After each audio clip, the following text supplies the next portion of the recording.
So far, Scott has been 47-2-1. I'd say that's probably good enough to start leaning on this guy, putting your wallet where your mouth is and saying, Scotty told me to do it. So when Wage Rage says it, you better believe it's back. Body Jack's been in some great fights with the Donna Stevenson and whatnot. 22-1-3. 3 draws. We're going to get back to that. 13 knockouts. Whereas Marcus Brown has a plus 155, 22-0, 16 knockouts. Last few opponents for Marcus Brown, 18-1, 17-1, 28-0, 20-2, and 21-0. Wow. So these are some good, high-quality opponents fighting out of Montreal, a lot of these fights. There's some tough fighters up there. Marcus Brown has been paying his dues. So I'm actually going to call this one as an upset and call it for Marcus Brown at a plus 155. And again, we picked Caleb Plant last week. He was a plus 150, but he was a good bet because I thought he was going to win. Sometimes we wait for a plus 500 on a guy who could win because it's fun to bet and make that money. On this one, I think Brown's probably going to win this one, even as the underdog. So I would pick that. Finally, we got the DeAndre Ware, and the Ronald Ellis fight. Now, this is a super middleweight 10-round fight. What's up with it, Scotty? Because I know you got a different opinion on this than they do. This is a real close fight to me. Ronald has a little bit more name recognition, and I think that's why he's the negative 500 favorite and the plus 400. DeAndre Ware's a firefighter, and so he kind of knows how to hop to action when he's called. I really like that in him. I like that sort of aggressiveness, that tenaciousness that he brings from both professions. I have nothing against Ronald Ellis at 15-0-2, 10 knockouts. Andre Ware has lost a fight as well, but I'm going to go with him regardless. I'm going to stick with him. I think he brings Ronald Ellis definitely his stiffest competition yet, and so I'm going to actually pick him at a plus 400 underdog. I'm going to make this my dog pick. Ware by decision. That's some good money right there, and I think that is a betting line, not a skill line. So, in other words, people are betting on Ellis, driving the number up on Ware, so I would go with that bet. I think he's probably more like a plus 100. I do think he's a slight underdog, but I just have a feeling about this one, and I'm going to go with that feeling. So, Ware by decision, that's my dog pick for the week. That's the one that's going to really probably do you right. Plus 400 on your money. First Friday, the first. Throw in there that we're 5 for 5 on our dog picks. A dog pick is when I tell you to go ahead and bet them. It's my pick. They're the underdog. I think they're going to win. Last week on Showtime, if you're Showtime fans and you're watching this one because of this Wage Rage because of it, Deontay Ware was a plus 400. He was our dog pick at a plus 400, the largest dog pick yet. Beat Ronald Ellis. We predicted Ware by decision, and that's exactly what happened. So you put your 100 down, you got 500 back. You made $400 on that. So, and that brings us the last 5. If you put 100 on each one, you'd be a little over $1,200 in 2 weeks. So we're real happy to bring that to you guys. I do the homework. You guys cheat on your test by listening to my answers. Let's get this done. You got it. If you're gonna cheat, make sure you cheat off the smart kid. Lesson learned right here. Super middleweight 10 round. Derek Webster versus Lennox Allen. Lennox Allen plus 1,300 underdog. He is 21-0 with 14 knockouts versus Derek Webster 28-1 with only 14 knockouts. So only a little less than half his fights have ended in a knockout. So I don't see a strong possibility of a knockout. I see Webster winning by decision, but that dog watch money on Allen at 1,300. I bet $100 on that, and they give me 1,400 back.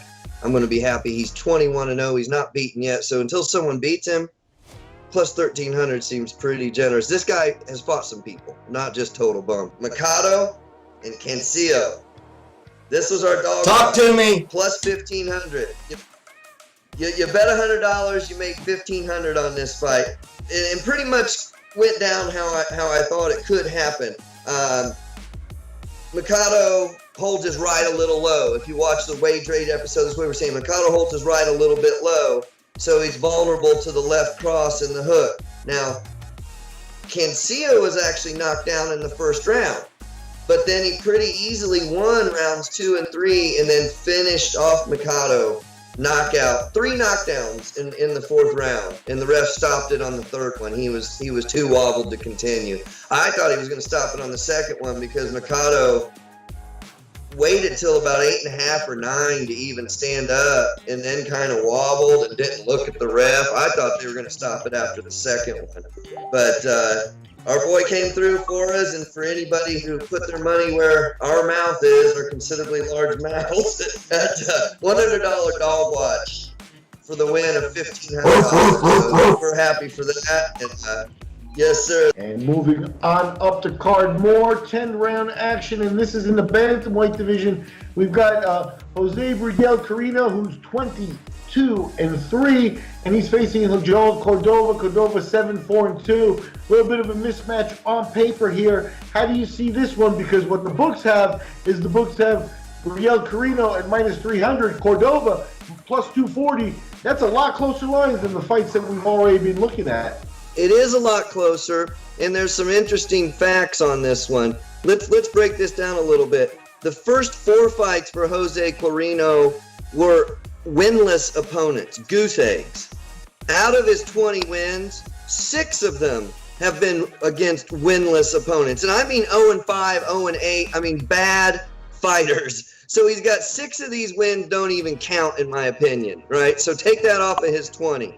He's lost to a 2-2 fighter. He's lost to a 2-1 fighter. 2-1-2, 2 draws. He's lost to a fighter that had 5 fights and only 2 wins, and 4 fights and only 2 wins. So these are the type of people he can lose to. So I'm actually making this my dog pick.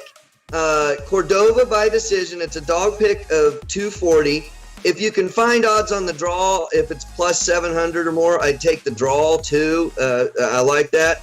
I want to point out that this is a rematch of a December 22nd fight, just, a month and a half ago. It was a draw. That's why they're rematching. But on that draw, Cordova, the underdog, had 2 points deducted, 1 for a late hit and 1 because his mouthpiece kept coming out. So if he doesn't lose his mouthpiece, he wins the fight. You see what I'm saying?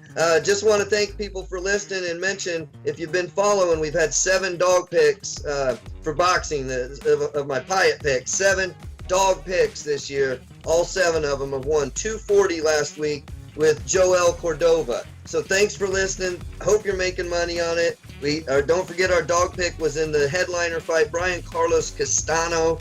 And you've got the background and the history with Miguel sitting in with us. So what more can you ask for, folks? I did an interesting thing. I took another $20 and I spread it out like this. I thought the 4th round would be the knockout. So I put $5 on round 3, $5 on round 5, $10 on round 4.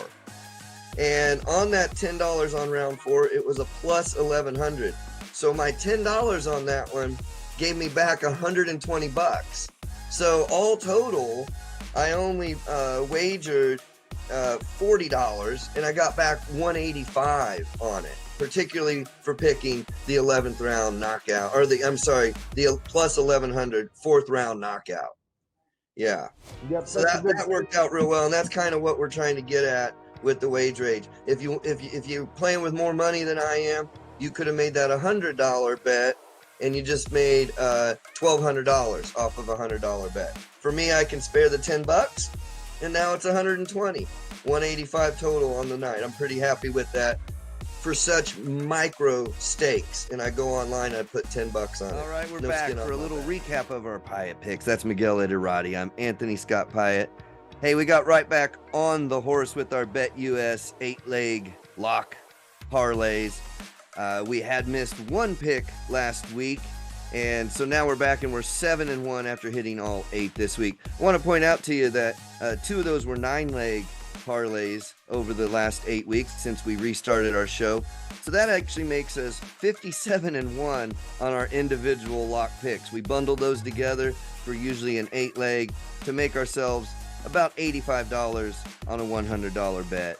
So please sign up, Bet US. The code is PIATT, my last name, and we're going to do another one of those. Last week, that's all we did. We didn't call a lot. We made this pick, and we made a little something on Lee Wood going the distance as a bonus. But that's really it, folks. These locks are truly locks. We appreciate you on them. Bet US. Let's go. But let's go ahead and take us through the picks. Oh, absolutely. Because that's what it's all about too. I think something like this. You kind of concentrate on, all right, Saturday's, Boxing Day, and you're watching the events from England, and you just kind of sit and watch boxing all day and have fun with it. It was great. And really, this is a strange one, Miguel, because there weren't a lot of marquee fights for us to do a full wager age early in the week and a bigger Piatt Picks. But there was at one point early in the day where I had 2 boxing events going on the zone at once. And later in the evening, it didn't take long, you had 3 more events that were all on simultaneous, a little bit of overlap so there was 4 events total. There was a lot of boxing, there was a lot of good boxing. There wasn't the marquee names necessarily, but the rematch, again, not on our lock, but the rematch with Lee Wood to go the distance we mentioned was, I think, plus 350. And so if you followed along with that, that was our 9th pick of the week. The other 8, let's go over right now. This was our Bet US lock. Karis Artenstall, we've talked about quite a bit. Handily won. Campbell Hatton. Jack Catterall, who many think beat Josh Taylor, handled Darrow Foley. I apologize on the name. Terry Harper, again, Cecilia Brekus had the flu just last week. Terry Harper, Ivana Habazin. It was a pretty good little fight. Terry won easily. Nick Ball, I want to shout out to Sonny Edwards, who mentioned that Ludumu Lamati had a really good trainer and was going to give Nick Ball some trouble. And honestly, for about 3 rounds he did, and I see why Sonny thought he might give him some trouble. He didn't say he would win, he said he'd trouble him, so great call by Sonny. Nick Ball pulls it out. Our only close one at all was John Scrappy Ramirez. It was a nice little fight against Fernando Diaz. I felt Scrappy won handily. One of the judges disagreed. It was a split decision. 2 of the cards were fairly wide for Ramirez. I think 116, 112, something to that effect. But one was a 1 round for Diaz. So that was officially our closest, but all wins. Oscar Duarte easily handled D'Angelo Keys, but I want to show some love to Keys. He's very tactical. Lesser fighters would have been knocked out by Duarte. And, I think Keys is going to show some things when he fights other people, that he's really got a good ring IQ. Duarte's just a beast. And speaking of beasts, we finished the night off with Alexis Rocha going after Anthony Young. Young had a nice upset win against Sadiq Ali, I believe, last year. Came in pretty confident. And Rocha is a quiet confidence. I mean, he just goes about his business and does what he needs to do and breaks him down. A lot of shots under the left elbow, a lot of body work. Really, I got to say, Alexis Rocha is something to behold. I don't know what his I don't know where his limit is yet. I'm not saying he's the best, but we need to see him against some more people. Alexis Rocha here, Miguel. Wow, what a performance to finish off our Bet US lock. This one was all right, what a great weekend. We're back. It's Miguel Iterati there. I'm Anthony Scott Piatt. Sort of a Piatt Picks wrap-up. Well, we've done it again, folks. We did a Bet US lock, 8 legs for Friday night. We did a Saturday one, and they both hit. We went from 57-1 on the locks, individual picks. We're now 71-1 on the individual locks. When we bunch them together as 8, we're 9-1 since we've started the show. It's been 9-1, of course, is 10 picks, but we did 2 picks this week. So in just over a month that we've been going, Miguel, 9-1, 71-1 overall. Hell of a run. Your UFC, which we've made less of, is 4-0, folks. His official UFC picks as well, including but you were 2-0 this weekend, right? You went 2-0 this weekend on the UFC. First of all, congratulations. You saying you saying we are 71-1 is like LeBron James's wife saying we scored more points than anybody in NBA history. You know what I mean? It's like, this is all on you, buddy. You're doing an amazing amount of work, amazing amount of research. And this is the thing is, everybody tailors their own game. That's what gambling's about, right? So now once you start doing this, and this is where Anthony is at this point. He's got a couple of years into this. So, you know, every month and a half or 2 months when these young fighters pop up on the radar again, now we've got some history with them. It really does make it a lot easier to go through a list of 30 fights and pick the fights out. So, well, I will point out we faded Albioli. He only won 95-94 on all the judges. And we faded Jaime Munguia against a seven-loss Derevyanchenko. And towards the middle of that fight, they said, what does Jaime Munguia have to do to win this fight? And going into the last 2 rounds, they said, maybe he can get a tie at best. You know, ringside, they had Derevyanchenko winning that fight. They called it a bit of a robbery. So, look, that was a minus 600 as well. Now, we had 3 minus 600s this weekend that we did bet, and they all won easy. You know, I mean, Waterman won all but 1 round. Nina Hughes was dominant. Ellie Scottney and the new, you know. So our minus 600s are solid minus 600s.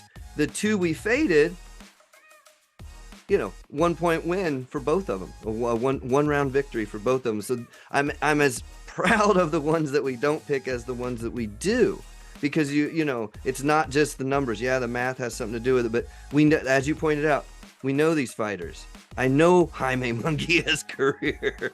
I know what Derevyanchenko can do and how and where he's dangerous. And boy, Jaime about went to sleep. I'm glad we didn't have that fight. It was too much of a sweat. He's only paid 60 this week because we had 2 fights that voided. So if you're looking at a 57-71, that's not 16. It's 14. 2 fights were voided. Jermaine Ortiz did not make weight. And McQuan Williams, I don't know the reason, did not fight either. So fight was trash.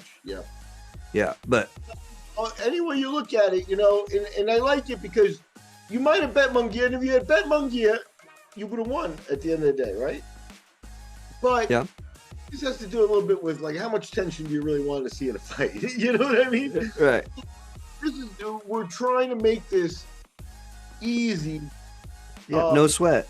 Respect. That's why the payback isn't more than 100% back on your money, but it's a long haul game. And when you 71-1 is, you know, I don't care by whatever standards you are. The proof's in the old videos where the picks are made, and then they come through. And you know, 71-1 is nothing to sneeze at. That's, you know, that's almost unprecedented.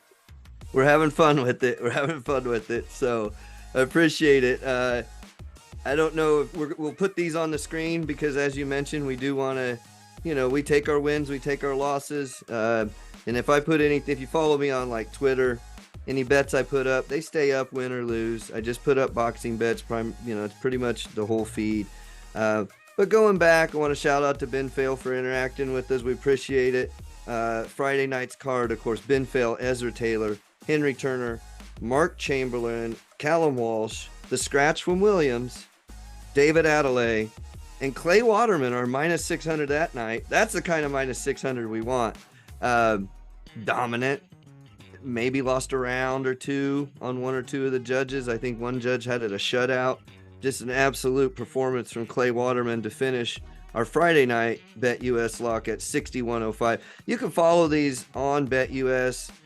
We've got a link that we can share. You can also sign up with my last name, Piatt. It'll get you a sign up bonus and whatnot and access to these. And if you do sign up, I'll give you at least a month where I'll pick any fight on BetUS. You let me know what it is. I'll tell you everything you want to know about it. If I think there, yes, there'll be a knockout, and if so, what round, whatever you want to know.